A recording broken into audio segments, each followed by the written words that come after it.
بسم اللہ الرحمن الرحیم۔ السلام علیکم ورحمۃ اللہ وبرکاتہ۔ کسی بھی تعلق، کسی بھی رشتے میں دو نہ دو، لیکن عزت بھرپور انداز میں دینا، کہ جس دن حساب کرنے کی باری آئے گی اس دن تمہارا قد سب سے اونچا ہوگا۔ مرد کہتا ہے تعلق ختم ہونے کے بعد عورت جلد آگے بڑھ جاتی ہے، عورت کہتی ہے مرد آگے بڑھ جاتا ہے۔ اگر سچائی یہ ہے کہ جس نے کبھی محبت کی ہی نہ ہو وہی آگے بڑھتا ہے، سچا اور مخلص تو ہمیشہ وہی بندہ رہتا ہے۔ سارے دن سب کے لیے اچھے اور سب کے لیے برے نہیں ہوتے، نہ ہی اللہ ہر کسی کو ہر قسم کی تنگی دیتا ہے۔ کچھ چیزوں میں تنگی ہوتی ہے، کچھ میں آسانی۔ انسان پریشانیوں کی گنتی گننے میں ماہر ہے، نعمتوں کا حساب کتاب رکھنا اسے ہمیشہ بھول جاتا ہے۔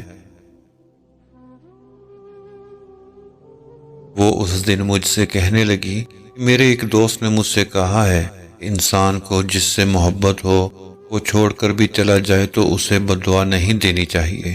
میں اس کی بات سمجھ گیا تھا، نے سر ہلا کر کہا، آپ کی دوست ٹھیک کہتی ہے، واقعی جس سے محبت ہو اسے بد دعا نہیں دی جا سکتی۔ اب اس پاگل کو میں یہ کیسے سمجھاتا؟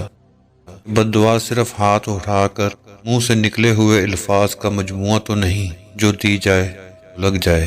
انسان کی بے سکونی، بدحالی، اس کے اندر قید و درد بھری روح، اور اس کا صبر بھی تو ایک بد دعا ہے جو خود بخود لگ جاتی ہے۔ اللہ کے ہاں چاہتوں سے انکار نہیں ہوتا، بس صبر، یقین اور انتظار کرنا ہوتا ہے، پھر اللہ کی طرف سے معجزوں کا خود ہی انتظام ہوتا ہے۔ اللہ تعالیٰ فرماتے ہیں، اور تمہیں جو مصیبت بھی آتی ہے تمہارے اپنے ہی کرتوتوں کے سبب سے آتی ہے، اور وہ تمہارے بہت سے گناہوں سے درگزر بھی کر جاتا ہے۔ اے میرے رب، مجھے بخش دے اور مجھ پر مہرباں ہو جا، بے شک تو ہی بہت توبہ قبول کرنے والا، بہت رحم فرمانے والا ہے۔